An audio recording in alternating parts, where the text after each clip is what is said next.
Yes, people. So firstly, let me explain a little thing. We film a show called JD Weighed In, where we talk about the fight news throughout the week, and that's posted on the JD YouTube channel. Today, we are filming a special live episode, where, as you know, we're going to have Vasyl Lomachenko come through, take some photos, answer some questions from us, as well as if you've got any questions you want to know, any answers you want to know, then you can answer them yourself. I want energy when he comes in. I want to see everyone silent. When we ask you if you've got any questions, I want hands up. Well, there wasn't no energy when I walked in the room, so that's the same amount of energy as when I come in, so I'll get jealous, them ones. Cracking on with the show.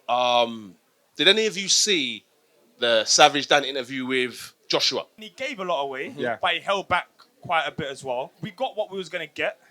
We you're want gonna more. say that. We want more. Yeah. We want more. So what would you want to see? What do you want to know? Hold on, let me go to him quick. Go on then. After Ruiz got knocked down, why did Joshua rush in for the knockout?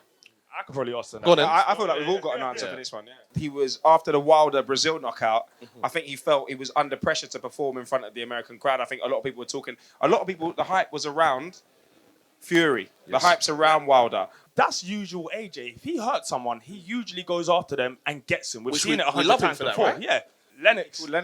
You know what? But he said, he saw in his story afterwards, he said boxing with this emoji, but he said personality of a clown emoji. So that's historical beef, though. Yeah. I know that behind the scenes there was a little something that went on a few years ago, where Lennox was supposed to be part of the team. He's supposed to and then he said, you know what? I think AJ's left him on red or something, and from there it's been beef. So what is that? Is that salty potatoes? I've never heard that term. You never heard that? Has anyone else ever? I've never heard that Well, term. I added the potatoes in. I added that. It's salty. Moving along though, did you see Yarde Kovalev fight? Amazing fight. Unbelievable. Everyone watch it? Some people watch it? Top fight. Lions Top in the fight. camp. I want to ask you this though. Was it too early for him? I personally think yes. I know he belongs at he does belong at the top level. We saw that, but usually I feel like you got to experience kind of domestic level top fight, and then you go European, and you take the route that if he had probably taken a different route to Kovalev, he'd probably have enough to have beaten Kovalev. But without the experience, he says he doesn't watch much tape of fighters. He says he doesn't have a sparring partner. Yeah. So this is the kind of stuff. Obviously, I don't really believe that, to be honest. I think You don't? No, I think he definitely has sparring partners. If that fight had been stopped and he'd beaten Kovalev in round 8, people would have been saying he's a genius. People would have been saying Tunde is a genius. The way that he's prepared is a new, exciting way. Maybe people don't need sparring partners. Maybe people just need to focus on themselves rather than their opposition. But however, it didn't. And I think in those last couple of rounds, I think that experience really showed. I think people think Kovalev was done because he got beat by Andre Ward a couple of times. He got beat by Alvarez. We're talking about a top quality operator here. Like Kovalev he's got the jab. The jab is just perfect. Amazing. Yeah. And it doesn't really matter how good you are. If you're fighting somebody with a very, very good jab, your night is just a lot harder than it would be if he didn't have it. Now another part of the show which we do, obviously Saturday's fight's got a stacked card. And we go through it and we say who's going to get weighed in. So let's go through them. You lot can get involved. Let's go with Joe Cordina and Gavin Gwynn. Gavin Gwynn's getting weighed in. Yeah? Everyone agree? Does anyone know Gavin Gwynn? No? Nah, he's getting weighed in. Boatsy Ford. You know what? I don't know too much about Ford, but I know Boatsy's he's a... Well, there's a Cortina. There's a Sierra. I know a few Fords. I don't want to hear that. Okay, let's listen. You confused me for a second there. That's before my Show time. my age, yeah. Show That's my before age my there. time. Yeah, you know what? I wanted to see that Yarde Boatsy fight. Yeah. You know what I mean? I think maybe that was the level we needed to get to, and then move up. Yeah. But I listen. I think Boatsy is a top level performer. Unbelievable. And I think he's obviously got that amateur pedigree as well. And Ryan Ford's getting weighed in. And Ryan Ford's getting weighed in. Charlie Edwards, Julio Cesar Martinez. This is a title fight. I know you got something to say about Martinez. I don't know much about Cesar Martinez, but I know anyone with the name Julio Cesar Martinez, Any one of them. can win a fight. Yeah, 100%. That is someone who can win a fight. But So, yeah. Charlie Edwards, bro, Yeah, no, he's top looks fighter, great yeah. in a granddad cap. I Yeah. see Kevin Mitchell's there. He loves a granddad cap as well. The ammo. Easy Mitch. So what we saying? Who's getting weighed in with that one? I'm going to go Charlie Edwards is going to weigh in Martinez. Last one, Huey Fury against Povetkin. Bro, Let's go to me last, because I'm still thinking.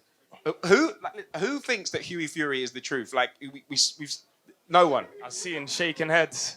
Really? No? No? He's getting weighed in. Because I think Povetkin is one of those fighters that you can never write off.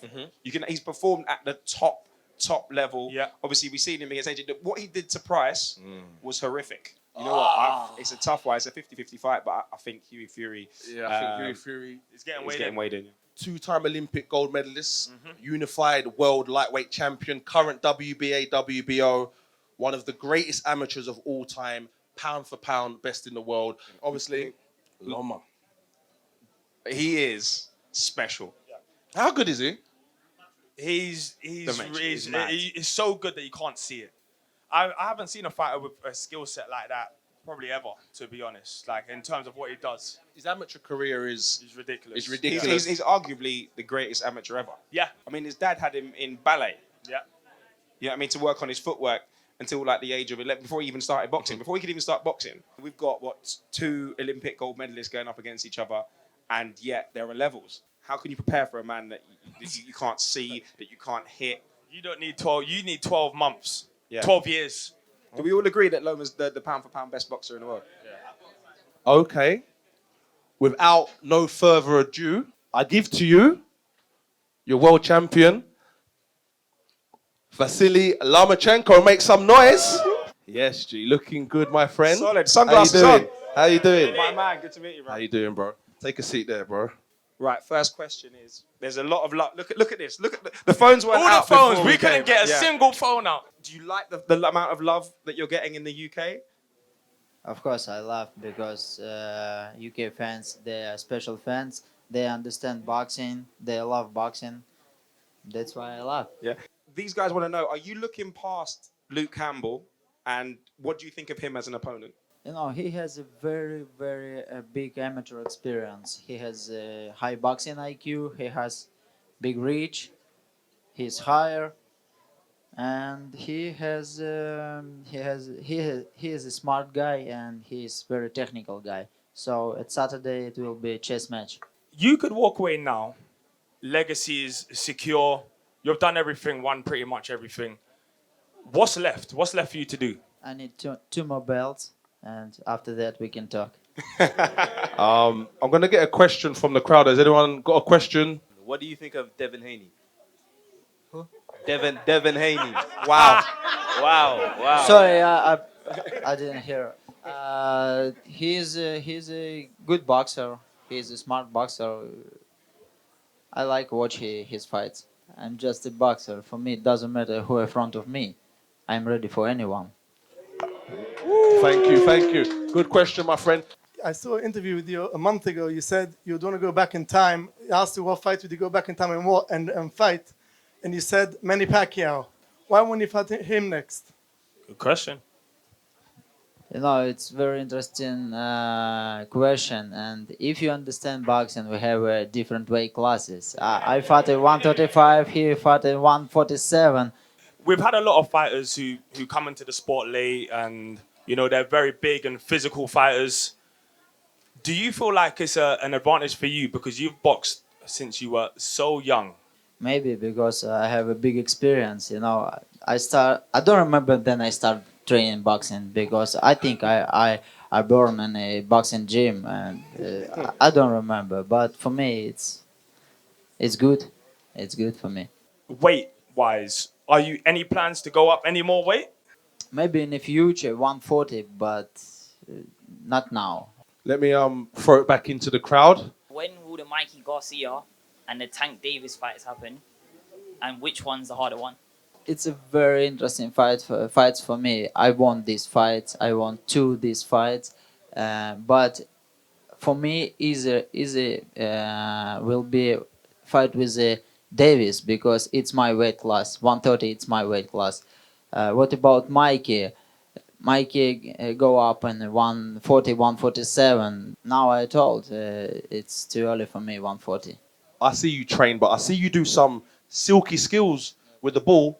Fan of football? I trained a couple years. Then I was a kid. I played football a couple years. You're a big believer in your countryman Usyk.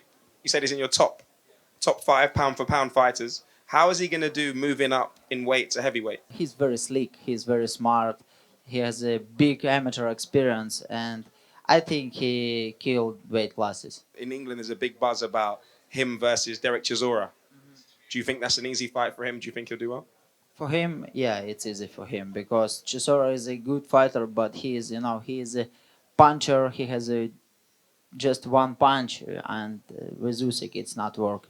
My question is, so well, with this fight against Campbell, what do you think your plans are? How to beat him? Nobody knows. It's a boxing. I have a strategy, and now I can't tell you. You're in the UK fighting our fighter in Luke Campbell, but do you feel like the home fighter? Because everyone's here for you. Yeah, we'll see. It's in O2 Arena. If it's will be the same atmosphere, yes, I think it's like at home. Thank you for getting involved. Thank you. But yeah, that's it. He's got to go now, man. Thank Big you, round of Loma. applause Yeah, for Loma. Thank you.